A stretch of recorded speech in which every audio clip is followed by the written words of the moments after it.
कभी 14,000 से कम। मैंने एक एवरेज बता दिया कि अगर 14,000 की रेंज में आप आए तो आप सफल हुए, वरना आप बाहर गए, वरना आप बाहर गए। तो इसलिए सिलेक्शन के लिए आपको 14,000 की फाइट करनी है। पहली फाइट आपकी 14,000 की है कि जो 6 लाख बच्चे अपियर हो रहे हैं, उन 6 लाख बच्चों में 14,000 बच्चों में कैसे अपने को शामिल करें। और वो 14,000 बच्चों में अपने आप को शामिल करना बेहद डिफिकल्ट है, खासकर हिंदी मीडियम के बच्चों के लिए, क्योंकि विगत वर्षों में हिंदी मीडियम का रिजल्ट काफी गिरा है। इंग्लिश मीडियम वाले तो ठीक है, 14,000 में से अगर 14,000 रिजल्ट आ रहे हैं, 14,100 कुछ बच्चे ने इस बार मेल लिखा, तो 14,000 बच्चों में से 13,500 बच्चे इंग्लिश मीडियम के होते हैं। माने लेवे 13,500, 400 से 500 बच्चे हिंदी मीडियम के होते हैं। क्यों? क्योंकि पढ़ते नहीं है, राजनीति में मन ज्यादा लगता है, मेहनत में मन कम लगता है। जिस चीज में इधर उधर की बातें हो उसमें ज्यादा अच्छा लगता है बजाय पढ़ने के। तो ये थोड़ा सा हिंदी मीडियम के बच्चों को ध्यान रखने की जरूरत है, विशेषकर क्योंकि ये बहुत ही चिंताजनक आंकड़ा है हिंदी मीडियम के बच्चों के लिए। 14,000 बच्चे अगर क्वालिफाई कर रहे हैं तो उनमें से 500 से 600, हार्डली मुश्किल से 600 बच्चे हिंदी मीडियम के होते हैं, 500-600। बाकी पूरे के पूरे बच्चे इंग्लिश मीडियम के बच्चे। जलवायु पर परिवर्तन इसलिए अप्रत्याशित पढ़ना है और परिश्रम करना। नीतिगत और ये बुनियादी ढांचे की ओर बढ़ते हुए ये और ये जो डिफरेंस है, ये डिफरेंस मीडियम का बिल्कुल भी नहीं है, ये डिफरेंस सिर्फ मेहनत का है। इंग्लिश मीडियम के बच्चे ज्यादातर इंजीनियरिंग बैकग्राउंड के बच्चे हैं, मेडिकल के हैं, चार्टर्ड अकाउंटेंसी के हैं। उनका एक डेडिकेशन है कि भाई मैं अच्छा करियर छोड़कर आ रहा हूँ, मुझे सफलता पानी है।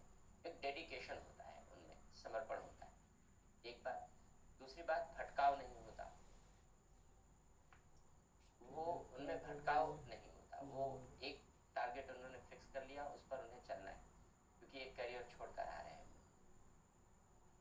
हिंदी मीडियम के बच्चों में वो डेडिकेशन भी नहीं दिखाई पड़ता, भटकाव भी दिखाई पड़ता है। बहुत सारे रीजंस होते हैं तैयारी न कर पाने के। सबसे बड़ा रीजन तो भटकाव है कि इस टॉपिक के लिए एक वीक रहे तो बहुत सारे बच्चे हैं जो सुसाइड में रुक जाते हैं। सबकी अपनी अपनी स्ट्रेटजी है, और अगर आप उसे फॉलो करोगे तो सफलता मिलती है, 100% मिलती है। लेकिन वो एफर्ट आपको खुद करना होता है। हम लोग तो केवल गाइड कर रहे हैं, हमने बता दिया कि भाई क्या करना है, क्या नहीं करना है, डूज एंड डोंट्स क्या क्या है। रास्ता तो, सफर तो आप ही को तय करना है ना, चलना तो आपको। एलपीजी कनेक्शन हम लोग तो केवल रास्ता दिखाएंगे। जो बच्चे उस रास्ते को पकड़ लेते हैं, चल जाते हैं। इस बार जिन मेरी क्लास के जो बच्चे थे, 3 बच्चे थे पुराने, उन 3 बच्चों ने मेन लिखा। उनमें से एक ने क्वालिफाई, एक तो जॉब में था, वो उसने, मैंने कहा छुट्टी ले लो, नहीं लिया उसने, लास्ट मोमेंट पर छुट्टी लिया तो उसको सब चैलेंज हो गया। एक को मैंने कहा कि भाई तुम क्या क्या करना है, क्या नहीं करना है। एक ने तो फॉलो किया, जिसने स्ट्रिक्टली फॉलो किया वो इंटरव्यू दे रहा है। एक भटकता रहा, अच्छा सर यहाँ की भी टेस्ट सीरीज ज्वाइन, 3-4 जगह की टेस्ट सीरीज ज्वाइन कर लिया, मेन ही नहीं निकला। मना किया मैंने कि अनावश्यक तुम 4 जगह अपना क्षेत्र फैला रहे हो, एक जगह की कर लो बहुत है। लेकिन उसे लगा कि एक जगह कमी रह जाएगी तो दूसरी जगह रह जाएगी तो तीसरी जगह, तो इतनी बड़ी कमी रह गई कि हुआ ही नहीं। तो वो संभव ही नहीं है। एक जगह की टेस्ट सीरीज कर लीजिए, बहुत बड़ी बात है। तो ऐसा नहीं है। जब ओल्ड स्टूडेंट है, पता है उसे कि सही गलत क्या है, तब भी गलतियां कर बैठा। तो हिंदी मीडियम वालों के साथ ये सबसे बड़ी समस्या है। तो लेकिन जो बच्चा पूरी तरीके से पूरी शिद्दत के साथ जुटता है, वो आगे बढ़ जाता है। हिंदी मीडियम वाले बच्चों के साथ सबसे बड़ी समस्या भटकाव। बाकी और क्वेश्चन ले लेंगे, अभी क्वेश्चन आज देर तक ले लेंगे, कोई दिक्कत नहीं। पहले पढ़ लेते हैं फिर आपके क्वेश्चंस ले लेते हैं। रेगुलेटरी इंस्टीट्यूशंस, विनियामक संस्थाएं, कुछ ऐसी संस्थाएं होती हैं जो विभिन्न विषयों का विनियमन करने के लिए बनाई जाती है, रेगुलेशन करने के लिए बनाई जाती है। विनियमन करने का मतलब क्या है? विनियमन करने का मतलब है किसी भी विषय को नियंत्रित तरीके से संचालित करना, किसी विषय पर कठोरता से नियंत्रण रखना, नियंत्रण के अधीन संचालन करना। तो जब किसी भी विषय को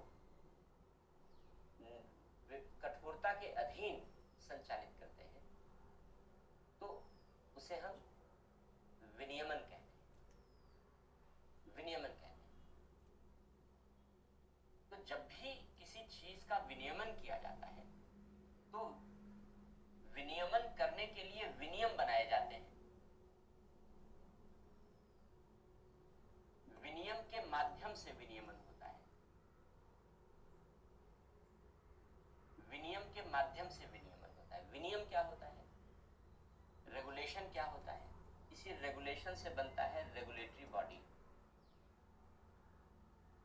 इसी रेगुलेशन से बनता है रेगुलेटरी बॉडी। तो रेगुलेशन क्या होता है? रेगुलेशन का मतलब होता है, विनियम का मतलब होता है कि देखो V प्लस नियम, ये है विनियम।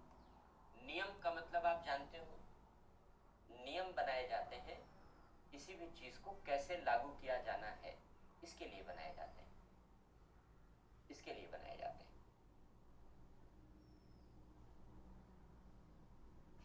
जैसे कानून बनाया गया तो कानून कैसे लागू होंगे उसके लिए नियम बनाया जाएगा। कानून ये बताएगा कि क्या क्या लागू होगा, कानून ये बताएगा कि क्या क्या लागू होगा, कैसे लागू होगा ये कानून नहीं बताएगा। इसलिए हर कानून को लागू करने के लिए नियम बनते हैं, रूल्स बनते हैं, रूल्स बनते हैं। लेकिन रेगुलेशंस कुछ अलग किस्म के रूल्स हैं, रेगुलेशन कुछ अलग किस्म के रूल्स हैं, विशिष्ट नियम हैं, स्पेशल रूल्स हैं। स्पेशल रूल्स क्या हैं? विनियम के माध्यम से किसी भी विषय पर कठोर तरीके से नियंत्रण रखते हुए उस चीज को लागू किया जाता है।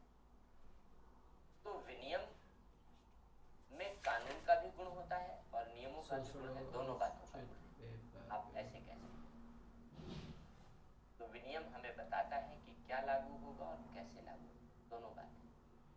इसलिए कठोरता से नियंत्रण करने के लिए जो नियम बनते हैं वो विनियम होते हैं, कठोरता से नियंत्रण करने के लिए। इसीलिए जो विनियामक संस्थाएं बनाई जाती हैं, विनियमन करने के लिए बनाई जाती हैं, किसी भी क्षेत्र के लिए विनियमन करने के लिए बनाई जाती है, रेगुलेशन के लिए, कठोरता से नियंत्रण करने के लिए बनाई जाती है।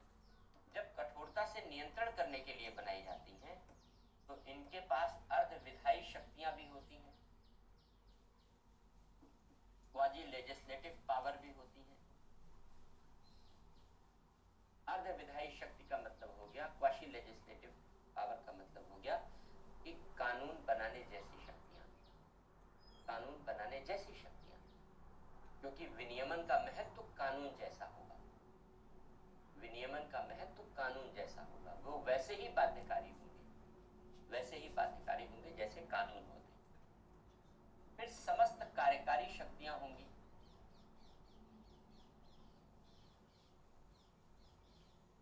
एग्जीक्यूटिव पावर होंगी,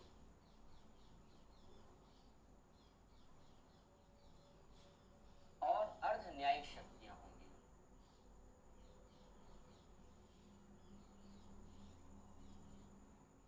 क्वासी जुडिशियल पावर होगी, अर्ध न्यायिक शक्तियां होंगी, क्वासी जुडिशियल पावर होगी। यानी कुछ विषयों पर इनको न्याय करने की भी शक्ति है, निर्णय लेने की भी शक्ति है। तो विनियामक संस्थाएं ऐसी संस्थाएं हैं